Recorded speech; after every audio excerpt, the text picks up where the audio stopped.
समय जरूर लगेगा, परंतु यमुना जी का वो अविरल रूप दिल्ली को फिर से देखने को मिलेगा, ऐसा मैं विश्वास दिलाती हूँ। मोहल्लक के लिए क्या रहे, एक पोटा केबिन जो नाले के कोने पे रख दिया गया, जहाँ पे दिहाड़ी पे डॉक्टर बुलाया गया कि आपको पर मरीज 40 रुपए देंगे।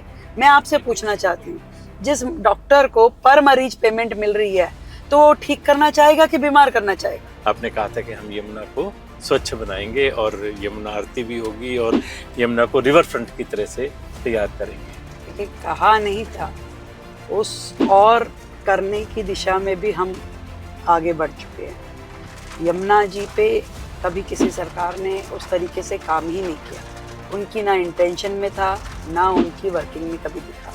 लगातार पुलिस प्रशासन दोनों जितने भी ऐसे अनऑथराइज तरीके से शहर में घुसे हुए लोग हैं, इलीगल तरीके से जो यहाँ अपना काम कर रहे हैं, उनको हटाने का काम चल रहा है। और आपने कैसे इतना बड़ा स्टेप ले लिया कि झुग्गी झोंपड़ियों को हटवा दिया? आपको ये डर नहीं था कि हमारा वोट बैंक जो है इससे डिस्टर्ब हो जाएगा? विषय ऐसा नहीं है कि झुग्गियों को हटाया गया, पर कुछ। नमस्कार दोस्तों, दिल्ली केवल देश की राजधानी नहीं है बल्कि देश की धड़कन है। और जब यहाँ की कमान किसी महिला को मिल जाए तो विकास केवल होता हुआ दिखेगा नहीं बल्कि महसूस भी होगा। आज हम ऐसी एक शख्सियत से बात करेंगे जिनका राजनीतिक सफ़र 1996 में डूसू अध्यक्ष से शुरू हुआ। अनेक झंझावतों के बाद कॉरपोरेशन से होते हुए, ऊंच नीच होते हुए, संघर्ष करते हुए, समाज से जुड़े हुए, ज़मीन से जुड़े रहते हुए, जिन्होंने अलग अलग दायित्वों को संभालते हुए और आज दिल्ली की राजनीति के शीर्ष पर हैं। हम बात करें रेखा गुप्ता जी की, जो दिल्ली की मुख्यमंत्री हैं। रेखा जी, आपका स्वागत है। Thank you so much. Rekha ji, हम बात की शुरुआत करें उससे पहले हम कुछ व्यक्तिगत बातें आपसे करना चाहेंगे। जी। आप की कोई राजनीति आपको विरासत में नहीं मिली, कोई आपने कभी शायद सोचा भी नहीं होगा कि मैं राजनीति में इस शिखर पर पहुंच जाऊंगी। कैसा महसूस करती हैं जब आपने राजनीति में कदम रखा था, संघर्ष करते हुए विद्यार्थी परिषद के साथ आप जुड़ी, संघ के साथ जुड़ी, तो आपको कैसा लगता था कि कहाँ तक आपकी यात्रा चल पाएगी? कहाँ तक चल पाएगी, यात्रा क्या है, सफ़र क्या है, मंजिल क्या है, ऐसा कभी विचार मन में आया नहीं, क्योंकि ये सब इतना ऑब्वियस हुआ, इतना कैजुअल हुआ, जो कि ज़िंदगी का हिस्सा बनता गया। और कभी मंजिल के बारे में मैंने सोचा नहीं कि मुझे यहाँ जाना है या मेरा ये लक्ष्य है। ये ईश्वर ने मुझे जो मौका दिया समाज के साथ जुड़ने का, संगठन के साथ जुड़ के काम करने का, और कदम दर कदम मुझे ऐसे समय समय पे सफलता भी मिली और तकलीफ़ भी हुई, कभी असफलता भी मिली, पर मैं चलती चली गई। और ऐसा रहा कि बस सफ़र में चलते चले, जो मिल रहा है वो काम कर दो, जो दिख रहा है उसको समेट के चलते आगे बढ़ो, और उस दिशा में आगे पहुंच करके कभी इस राज्य की मुख्यमंत्री बन पाऊंगी या दिल्ली शहर की सेवा इस रूप में मिल पाएगी, ये मैंने नहीं सोचा था। मुझे ध्यान है रेखा जी, जब आप काउंसिलर नहीं भी थी तब भी आपका एक वो वार्षिक प्रोग्राम चलता था सुदामा के द्वार जी, जिसमें आप केंद्रीय मंत्रियों को भी बुलाते थे और घर घर जाकर के किसी से कपड़े इकट्ठे किए, किसी के बर्तन इकट्ठे किए और जाकर के झुग्गी झोंपड़ी क्लस्टर्स में आप बांटते थे। तो मुझे लगता है कि लोगों की जो गुड विशेस, जो उन्होंने जो आपको आशीर्वाद दिया कि जो धनाढ्य हैं, जो अफोर्ड कर सकते हैं, उनसे लेकर के समाज के अंतिम छोर पर बैठे हुए व्यक्ति तक आपने उसका जो लाभ पहुंचाया, वो सब भी शायद कहीं ना कहीं आपको इस शिखर तक पहुंचाने में मदद रहा। इसमें कोई दो राय नहीं है राकेश जी की जीवन में अच्छे कर्म कभी मिटते नहीं हैं। और मैंने कहा ना कि मेरा मंजिल पता नहीं, मुझे रास्ता पता नहीं, पर समाज के लिए कुछ कुछ करते हुए, सोचते हुए, जो मेरे मन में आया मुझे ये करना चाहिए, मैंने चलो सुदामा द्वार जिसकी आप बात कर रहे हैं, तो ऐसे ही समझ में है कि भी दो सोसाइटीज़, उनका आपस का इतना गैप, कोई इतना सामर्थ्यवान ईश्वर ने बना दिया और किसी के पास जेब में कुछ भी नहीं है, तो थोड़ा सा उससे सहायता लेके थोड़ा उस तक पहुंचा दूं, ये प्रोजेक्ट शुरू किया। सालों तक मैंने इस पे बहुत काम किया और समाज के साथ जुड़ के, तब मैं कुछ भी नहीं थी तब भी किया, फिर मैं निगम पार्षद हुई, मैं तब भी करती रही, फिर लगातार मतलब मैंने अपने लिए कोई ना कोई प्रोजेक्ट, कोई ना कोई काम समाज के हित के लिए तय करती गई, चलती चली गई और अपने आप रास्ता सफ़र आगे बढ़ता गया। रेखा जी, 27 वर्ष का वनवास काटने के बाद बीजेपी दिल्ली में आई। लोगों की बहुत बड़ी अपेक्षाएं हैं, बहुत सारी आशाएं हैं, और पिछले जो केजरीवाल सरकार का पीरियड रहा उसमें तो लोगों ने देखा कि दिल्ली का विकास जैसे रुक सा गया। फ्री बीज के नाम पर हर चीज़, बिजली, पानी और बाकी सब सुविधाएं फ्री दे करके उन्होंने विकास को तो गड्ढे में डाल दिया और केवल अपने वोट बैंक के लिए उन्होंने काम किया। अब जो लोगों की आशाएं अपेक्षाएं आपके साथ में हैं, कैसे पूरा करेंगे इनको? मैं मानती हूँ कि दिल्ली में बहुत सालों तक काम ना होने की वजह से एक निराशा सी हो गई। कई बार मैं देखती हूँ कि उनकी उम्मीदें इतनी श्रिंक हो गई है, इतनी सिकुड़ गई है कि बड़ी बड़ी उम्मीदें लगाना उन्होंने सरकारों से छोड़ ही दिया। वो छोटी छोटी चीज़ों पे आ गए। मेरे घर के आगे की नाली ठीक ठाक बन जाए, मेरे गली के गड्ढे भर जाएं, मेरा सीवर ओवरफ्लो ना हो, ऐसी छोटी इच्छाओं पे दिल्ली का एक आम नागरिक आ गया था। पर मैं समझती हूँ कि समय के साथ जैसा अब हमें मौका मिला है और हम प्रत्येक समस्या के जड़ में जा कर के उसके समाधान के लिए ना केवल काम कर रहे हैं बल्कि उसका एक बेहतरीन तरीका जो हो सकता है, लेटेस्ट टेक्नोलॉजीज़ के साथ में दिल्ली की जनता को सुविधाएं मिले, बेटर फैसिलिटीज़ मिले, इंफ्रास्ट्रक्चर डेवलप हो, इन सब दिशाओं में हम लोग काम कर रहे हैं। बिल्कुल मिशन मोड पे सरकार चल रही है और स्वयं ज़मीन में खड़े होकर के एक एक योजना का क्रियान्वयन को चेक कर रहे हैं। मुझे लगता है कि समय के साथ दिल्ली उस घाव को भूल जाएगी और नए सवेरे की ओर देखेगी। रेखा जी, आपने जब चुनाव लड़ा तो आपने डबल इंजन की सरकार का बात की थी और आपको तो ट्रिपल इंजन की सरकार मिल गई। जैसे ही आपकी सरकार बनी, कॉरपोरेशन भी आपकी झोली में आ गई। तो अब तो पूरी तरह से दिल्ली आपके कंट्रोल में है और लोगों को बड़ी आशाएं हैं कि अब तो निश्चित रूप से विकास होगा। दिल्ली में इतनी सारी समस्याएं हैं, अगर हम एक एक करके बात करें तो सबसे पहले अगर हम पोल्यूशन को देखें तो दिल्ली गैस चैम्बर बनता जा रहा है। AQI जो दिल्ली का है, लोग मतलब जब कभी वो रेड में आ जाता है, कभी ऑरेंज में आ जाता है, बाहर निकलना मुश्किल हो जाता है, लोग बीमार होते हैं। तो सबसे पहले पोल्यूशन कंट्रोल के लिए आप कैसे क्या करेंगे? देखिए, क्या है कि पोल्यूशन के बहुत सारे कंपोनेंट होते हैं। डस्ट पार्टिकल एक कंपोनेंट है, व्हीकुलर पोल्यूशन दूसरा आपका है, और उसके अलावा जो बायोगैस जो हैं, जो पूरे इस एनवायरनमेंट में रहती हैं, जो खुले में लोग लकड़ी जलाते हैं, कूड़ा जलाते हैं, चूल्हा जलाते हैं, वो एक तीसरा पार्टिकल है। और हर दिशा में काम करना चाहिए, ऐसा हमने एक्सपर्ट्स की टीम के साथ में बैठ करके इसका, क्योंकि इतने सालों तक सरकारें रही पर कभी भी पॉल्यूशन की समस्या का समाधान तो हुआ नहीं। चाहे कभी ऑड इवन किया हो, कभी कुछ और किया हो, पराली कर देंगे, कभी नहीं हो पाया। आज भी वही समस्या खड़ी थी। पर पहली बार सरकार ने इस इनिशिएटिव को आगे पहुंचाया। इसकी डीप स्टडी में जाकर के जब हमने देखा कि सबसे बड़ा कारण तो आपका व्हीकुलर पॉल्यूशन है, तो हमने पूरा अपना जो पब्लिक ट्रांसपोर्ट है इसको EV पे लेकर के आने की योजना बनाई। और आज मुझे खुशी है कि दिल्ली में लगभग 2000 बसेस इलेक्ट्रिक व्हीकल के रूप में दिल्ली की जनता को हम समर्पित कर पाए। और इस साल के आखिरी तक और नए बेड़े हम जोड़ेंगे। और हमारी योजना ये है कि 2027 तक हम पूरी तरीके से अपनी पब्लिक ट्रांसपोर्टेशन को इलेक्ट्रिक पे लेकर के आएँ और जनता को भी प्राइवेट ट्रांसपोर्ट के लिए मोटिवेट करें कि वो लोग भी EV खरीदें। और इसी तरीके से मेट्रो का एक्सटेंशन जो है वो उसमें एक बड़ा इनपुट है। तो धीरे धीरे ट्रांसपोर्टेशन को सुदन करना, ग्रीन एनर्जीज पे लेके आना एक तरीका है जो हम कर रहे हैं। इसके अलावा जो डस्ट पार्टिकल है, पूरा का पूरा शहर जो है खुदा हुआ है, गड्ढों में है, धूल मिट्टी उड़ रही है, इसको सेटल करने के लिए हमने 1000 water sprinkler, anti smoke guns, उनकी तैनाती की तैयारी कर दी है, जो कि पूरे 12 महीने सड़कों पे रह करके इन डस्ट पार्टिकल्स पे काम करेंगे। जितनी शहर की हाई राइज बिल्डिंग है उनके ऊपर एंटी स्मोक गन लगाना हमने कंपलसरी किया। तो हर दिशा में हम लगे हैं और हमारी पूरी कोशिश है कि कैसे भी करके धीरे धीरे शहर का जो AQI है वो कम आए और इसमें हम बेहतरीन रिजल्ट दे सकें। आपने व्हीकल्स की बात की है, तो डाटा ये कहते हैं कि जितने व्हीकल दिल्ली में हैं वो मुंबई, कोलकाता, चेन्नई तीनों के व्हीकल मिलाकर के भी उससे भी ज़्यादा है दिल्ली के व्हीकल। और यही वजह है कि दिल्ली में ट्रांसपोर्ट सिस्टम इतना ख़राब हो चुका है कि एक जगह से दूसरी जगह जाने में जहाँ 10 मिनट लगना चाहिए वहाँ कई बार आधा घंटा और 1-1 घंटा लग जाता है। जगह जगह ट्रैफिक जाम एक बहुत बड़ी समस्या बनी हुई है। अरविंद केजरीवाल ने एक फार्मूला निकाला था ऑड इवन का, पता नहीं कितना सक्सेस रहा कितना नहीं रहा। ये जो ट्रैफिक जाम की समस्या है इसके लिए कैसे क्या करेंगे?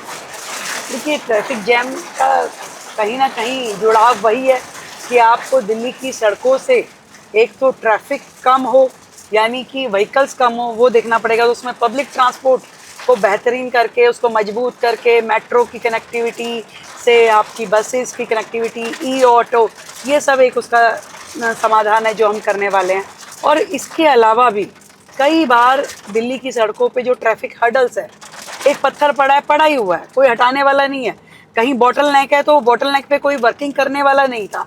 आपने फ्लाईओवर बना दिया, उसके नीचे जा करके कहाँ गाड़ियाँ अटक गई कोई देख ही नहीं रहा था। मल्टीपल जो एजेंसी सिस्टम है दिल्ली का, वो बहुत ही नुकसानदायक वो स्थिति थी। पर अब ईश्वर की कृपा से और दिल्ली की जनता के आशीर्वाद से जो ये सरकार बनी है, जिसमें सभी घटक जुड़ करके काम कर रहे हैं, आज डीडीए हो, एमसीडी हो, पीडब्ल्यूडी हो, एनडीएमसी हो, हर एजेंसी को हम बिठा के एटलीस्ट बात करने की स्थिति में है। हम उनसे बुला करके बात कर रहे हैं कि हमने पूरी दिल्ली के जितने भी ट्रैफिक हर्डल के पॉइंट्स थे, लगभग 550 पॉइंट हमने निकाले, कहाँ किस कारण से ट्रैफिक जैम होता है, उसके निवारण क्या क्या है। कहीं बहुत छोटा सा कुछ करने से ही आपका प्रॉब्लम सोल्व हो रहा है, और कहीं पे आपकी बड़ी योजना है तो बड़ी योजनाओं का क्रियान्वयन हो और छोटी हर्डल्स को हटाया जाए। इस पे अब हम काम कर रहे हैं और धीरे धीरे दिल्ली को सूदन करने के लिए प्रक्रियाएं तेज हो रही है। अभी पिछले दिनों आपने कुछ झुग्गी झोंपड़ी क्लस्टर्स भी हटवाए, उसको लेकर के उसका राजनीतिक लाभ लेने के लिए आम आदमी पार्टी ने आंदोलन भी चलाया। झुग्गी झोंपड़ी क्लस्टर जनरली पॉलिटिकल लोगों के वोट बैंक होते हैं और किसी की हिम्मत नहीं होती कि उसको हटाए या उसको हाथ भी लगाए। और वैसे भी हम कई बार देखते हैं कि उनको क्लस्टर्स को हटा करके और उनको दूसरी जगह स्थानांतरित करते हैं, उनको फ्लैट देते हैं, लेकिन वो फिर दोबारा से कहीं ना कहीं झुग्गियों में आ जाते हैं। तो इसके लिए आप कैसे करेंगे, और आपने कैसे इतना बड़ा स्टेप ले लिया कि झुग्गी झोंपड़ियों को हटवा दिया? आपको ये डर नहीं था कि हमारा वोट बैंक जो है इससे डिस्टर्ब हो जाएगा? देखिए, एग्जैक्टली आप जो कह रहे हैं कि झुग्गियों को हटाया, विषय ऐसा नहीं है कि झुग्गियों को हटाया गया, पर कुछ ऐसे पॉइंट जो कोर्ट के आदेश के साथ और दिल्ली की पर्टिकुलर समस्या, जैसे 2-3 एग्जाम्पल मैं बताती हूँ। रेलवे लाइन पे बसे हुए मकान जो झुग्गी, अब रेलवे आपकी वहाँ से वंदे भारत चल रही है, आपकी बाकी ट्रेन चल रही है, आपको सिग्नल दिखाई नहीं दे रहा, और लोग रेलवे लाइन पे ऐसे घूम रहे हैं जैसे घर की बगल की गली में घूमते हैं। एक्सीडेंट होने का खतरा है, लोग बच्चे आ जाए, बड़ा आ जाए।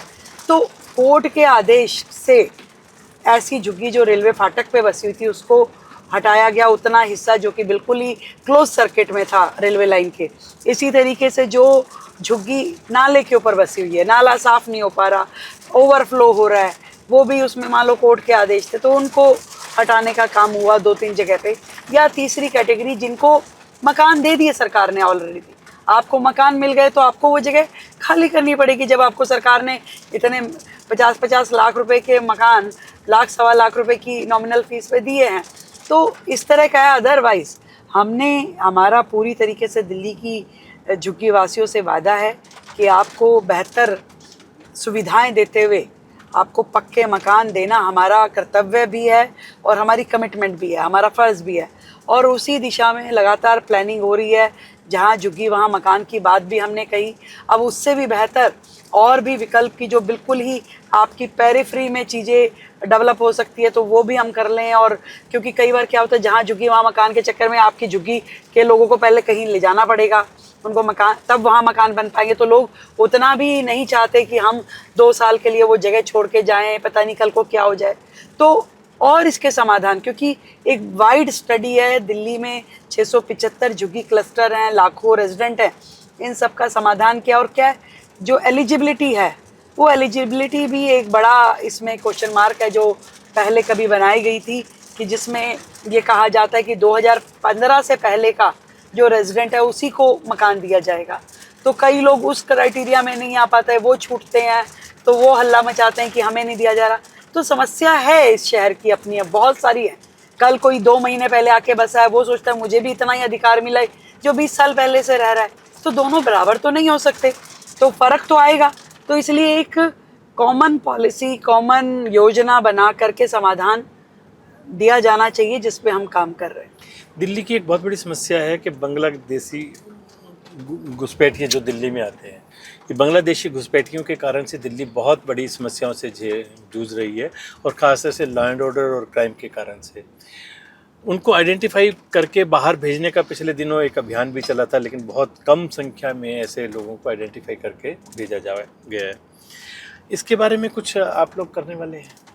लगातार कर रही है पुलिस और प्रशासन, दोनों मिलके लगातार इस विषय पे काम कर रहे हैं। और ऐसे लोग जो आकर के बेतरतीब तरीके से शहर में कहीं भी घुस गए हैं और पूरे शहर की व्यवस्था को बिगाड़ रहे हैं, वो कहीं घर बना लिया, कहीं कुछ नकली डॉक्यूमेंट बना लिए, कोई कुछ भी जो उनको रोज़गार समझ में आता है उसमें घुस जाते हैं। तो कुल मिला करके जो हमारे राज्य के लोगों के लिए रिसोर्सेज हैं, जो साधन हैं, उनका उपयोग बट जाता है और सुरक्षा को भी खतरा होता है। तो लगातार पुलिस प्रशासन दोनों जितने भी ऐसे अनऑथराइज तरीके से शहर में घुसे हुए लोग हैं, इलीगल तरीके से जो यहाँ अपना काम कर रहे हैं, उनको हटाने का काम चल रहा है। पिछले दिनों जब इलेक्शन हुए थे तब ऐसे लोगों को आइडेंटिफाई करके उनके वोटर लिस्ट में से नाम कटवाने का काम बड़े पैमाने पर किया गया था, लेकिन सिर्फ वोट काट देने से ही बात नहीं बनेगी। जब तक हम उनको बाहर नहीं भेजेंगे तब तक लाभ नहीं मिलेगा। बड़ा बड़ा नेक्सस है, बड़े काफ़ी या मात्रा में ये लोग घुसे हुए हैं शहर के अंदर, और बिल्कुल मुस्तैदी के साथ में पुलिस इस काम को कर रही है। लगातार जो भी हाथ में आता है उसको हटाते हैं वहाँ से। और कुछ तो उन्होंने ना जी पॉकेट आइडेंटिफाई कर ली हैं कि यहाँ पर हमें मेजोरिटी में रहना है, और वहाँ पर हिंदुओं का रहना मुश्किल हो जाता है, और वो हिंदू अपनी प्रॉपर्टी उन्हीं मुसलमानों को, उन्हीं बांग्लादेशियों को बेच करके ट्रांसफ़र हो जाते हैं। उसके कारण से और ज़्यादा समस्याएं आती हैं। ये भी समस्या है, और मुझे लगता है कि आने वाले समय में इस पे और भी ज़्यादा नकेल कसी जाएगी और इस समस्या को धीरे धीरे हम समाधान की ओर लेके जा पाएंगे। रेखा जी, दिल्ली में वैसे हम मानते हैं कि शिक्षा एक व्यवसाय नहीं, एक सेवा का काम है, लेकिन दिल्ली में बहुत सारे लोगों ने शिक्षा को व्यवसाय बना लिया है, और फीस ना देने के कारण से बच्चे को स्कूल से बाहर निकाल देना, उसको पनिशमेंट देना, उसको एग्ज़ाम में नहीं बैठने देना, इस तरह की बहुत सारी शिकायतें आपके पास भी आ रही होंगी, और ये एक बहुत बड़ी समस्या बन चुका है। तो ये एजुकेशन सेक्टर को कैसे इसको कंट्रोल किया जाए? देखिए, क्या है कि दिल्ली के जो प्राइवेट स्कूल्स हैं, उनके लिए फ़ीस बढ़ाने के लिए या कोई एक प्रोसीजर क्या होना चाहिए, उसके लिए दिल्ली में कोई कानून है ही नहीं।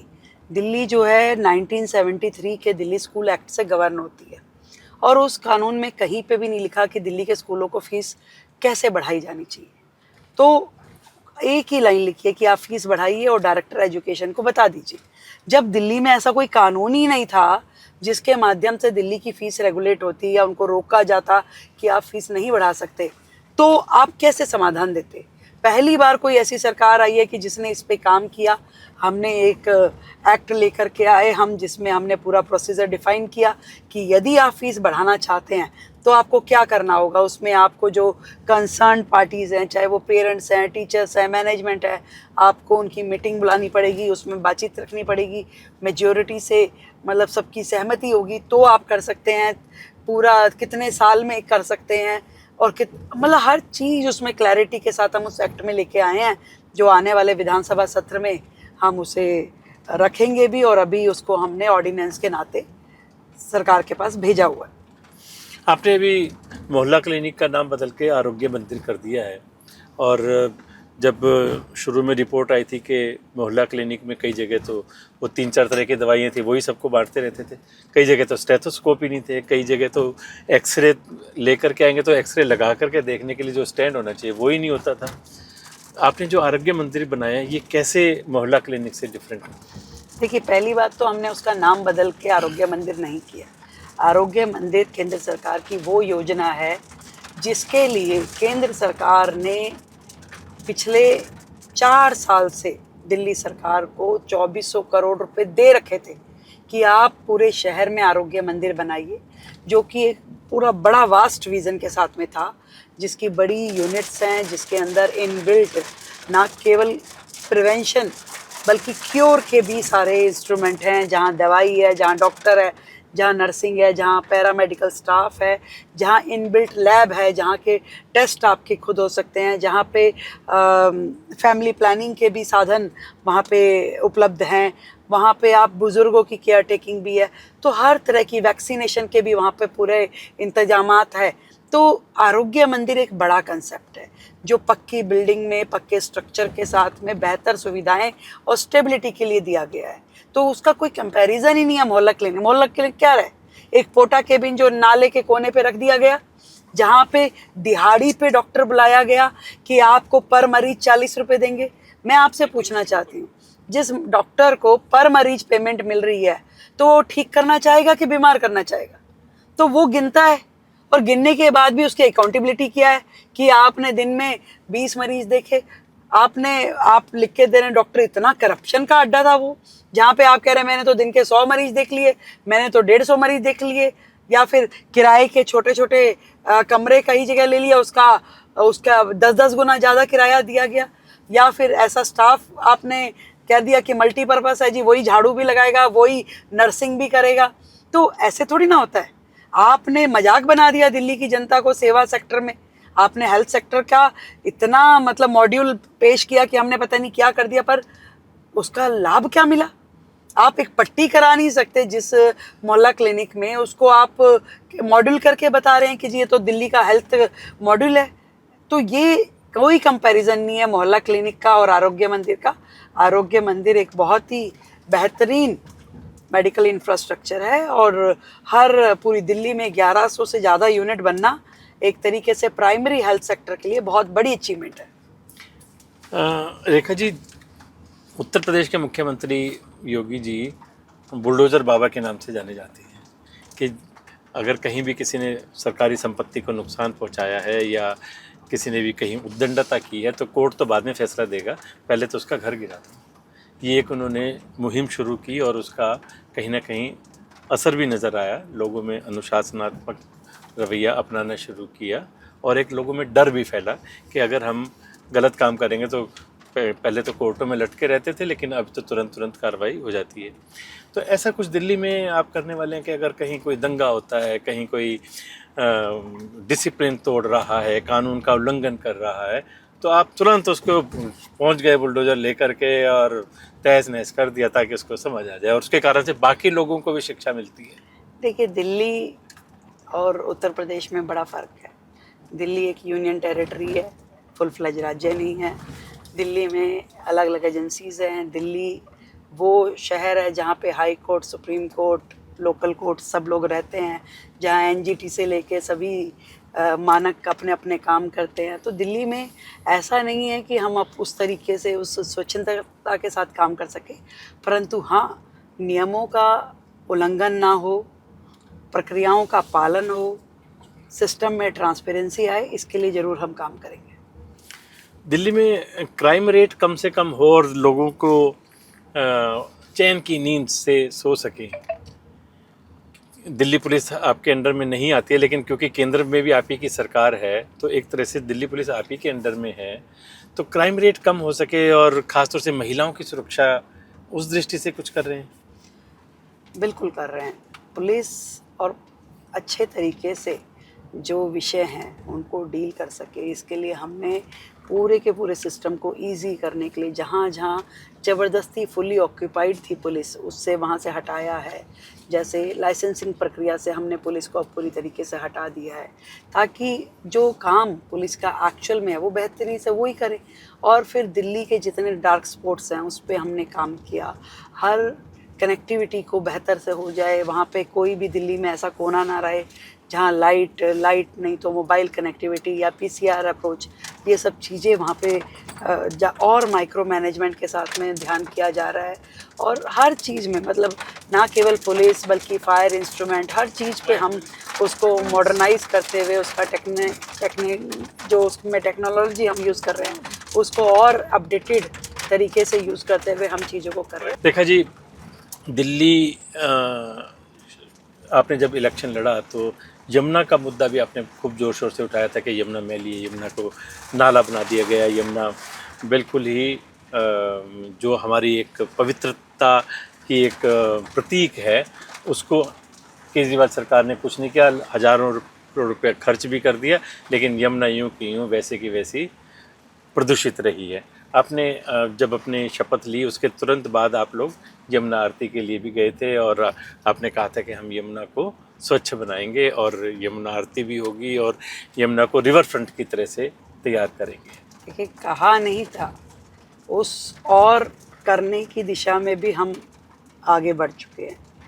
यमुना जी पे कभी किसी सरकार ने उस तरीके से काम ही नहीं किया। उनकी ना इंटेंशन में था, ना उनकी वर्किंग में कभी दिखा। यमुना देश के लोगों की आस्था का प्रतीक है, एक हमारा इतिहास का गौरव भी है और परंपरा का प्रतीक भी है। इसे साफ करना, इसको अविरल इसका रूप होना हमारी बहुत बड़ी प्रतिबद्धता है और लगातार हमने सरकार बनते ही इस और काम करना शुरू किया। वो सारी चीज़ें जो यमुना की सफाई के लिए ज़रूरी थी उसको हमने लागू करना शुरू किया। ये ध्यान में आया कि लगभग 200 नाले ऐसे हैं जो किसी ना किसी रूप में जाकर के यमुना जी में सीधा गिरते हैं, बिना किसी सफाई के, बिना किसी डिसल्टिंग के। तो यमुना को साफ़ करना है तो उन नालों को टैप करना ज़रूरी है, उन नालों की सफाई ज़रूरी है, उस नालों को साफ़ करके उसका बीओडी लेवल ठीक करके उसमें गिरना चाहिए। आज तो पूरा का पूरा दिल्ली शहर ऐसा है जहाँ पे आधी से ज़्यादा आबादी तो बिना सीवर लाइन के रह रही है। जहाँ शहर में सीवर नहीं है, जहाँ सीवर का पानी नालियों में बहता है, नाली यमुना जी में गिरती है, उसके लिए सफाई अभियान के मानक क्या हों, ये भी अपने आप में एक बहुत बड़ा काम था जिस पे हम लगातार काम कर रहे हैं। हमने दिल्ली के जितने बड़े नाले हैं उन पे टैप करने का काम फेजेस वाइज शुरू किया है। हम नए एसटीपीज़ जो डिसेंट्रलाइज एसटीपी हैं, सीवेज ट्रीटमेंट प्लांट, हम वो लगा रहे हैं। जो वर्तमान के एसटीपीज़ थे उनको रिवाइव कर रहे हैं, क्योंकि 38 एसटीपी दिल्ली में थे परंतु काम उनमें से 10 भी नहीं कर रहे थे। आपका पूरा का पूरा नाले का सीवेज जैसा कैसा चल रहा था। समय जरूर लगेगा परंतु यमुना जी का वो अविरल रूप दिल्ली को फिर से देखने को मिलेगा, ऐसा मैं विश्वास दिलाता हूँ। देखा जी, आपसे विकास के अलग अलग मुद्दों पर हमने बातचीत की और आपका थॉट बड़ा क्लियर है, आपका विज़न बड़ा क्लियर है कि किस डायरेक्शन में हमें जाना है और किस समस्या को हमने कैसे हल करना है। अब मैं 2-3 चीज़ें आपसे ऐसी पूछना चाहता हूँ जो जिनका जवाब आप देना चाहें तो दें, नहीं देना चाहें तो आप टाल भी सकती हैं। आप जब दिल्ली के चुनाव बीजेपी जीत गई तो मुख्यमंत्री का सिलेक्शन होना था, आपसे सीनियर भी बहुत सारे लोग थे, लेकिन उनको इग्नोर करके आपको मोदी जी ने दिल्ली की कमान दी। बहुत कुछ सोच समझ करके ही किया हुआ, क्योंकि वो जो विज़न है उनका, जिस ढंग से वो देश चला रहे हैं, वो अपने आप में अद्वितीय, अकल्पनीय है। लेकिन मुख्यमंत्री बनने के बाद में आपको लगा कि कुछ लोगों के मन में जेलसी रही होगी, कुछ लोगों के मन में एक भावना ये रही होगी कि मुझे मुख्यमंत्री बनना था और बन गई ये, तो मैं क्यों कोऑपरेट करूं? इस तरह का आपका अनुभव रहा? देखिए, आपके बातों में 3-4 तरह के सवाल हैं। क्यों बनाया ये तो पार्टी जाने, पर बनाया है इसलिए मेरा फ़र्ज़ है कि मैं अपना मैक्सिमम आउटपुट दूं, अपने बेस्ट एफर्ट्स लगाऊं, ईमानदारी और शिद्दत के साथ में दिल्ली की जनता का सेवा करूं। और जहां तक बाकी साथियों की बात है, उनके सहयोग की बात है, तो मैं इतना ज़रूर कह सकती हूं कि ये टीम मोदी है। निर्णय जब पार्टी ने किया है उसके साथ में चलना और पूरी तरीके से उसे सफल करना, ये भारतीय जनता पार्टी की रीति नीति है। और हम सब लोग मिलकर के एक ही मिशन पे काम कर रहे हैं कि विकसित दिल्ली, विकसित भारत, बेहतरीन दिल्ली, स्वच्छ दिल्ली, हरित दिल्ली, और दिल्ली की सभी आशाएं आकांक्षाएं पूरे करने के लिए हम सब दिन रात मेहनत कर रहे हैं। आपको नहीं लगता कि किसी तरह की कोई जेलसी या कोई इस तरह की हीन भावना मैं या 1% भी ऐसा महसूस नहीं करता। सबका सहयोग आपको मिल पूरा रहा बहुत है? ही ज़्यादा, बहुत ज़्यादा। चलो, हमारी बहुत बहुत शुभकामनाएं आपके साथ। आपने बहुत सारी बातें कही और दिल्ली की आशाएं और अपेक्षाएं आप निश्चित रूप से पूरी करेंगी। इसी शुभकामनाओं के साथ आपने समय दिया, बहुत धन्यवाद। Thank you. दोस्तों, नेतृत्व वही होता है जो जनता के बीच से निकले और जनता के लिए काम करे। रेखा जी उन्हीं नेताओं में से हैं जो एक क्लियर विज़न और एक क्लियर थॉट के साथ में एक मिशन के रूप में काम में लगी हुई हैं। दिल्ली की जनता की आशाएं और अपेक्षाएं उनसे बहुत हैं और हम उम्मीद करते हैं कि जिस तरह से वो मिशन मोड में काम कर रही हैं वो आशाएं उनकी निश्चित रूप से पूरी होंगी। हमारी उनके लिए बहुत बहुत शुभकामनाएं। नमस्कार।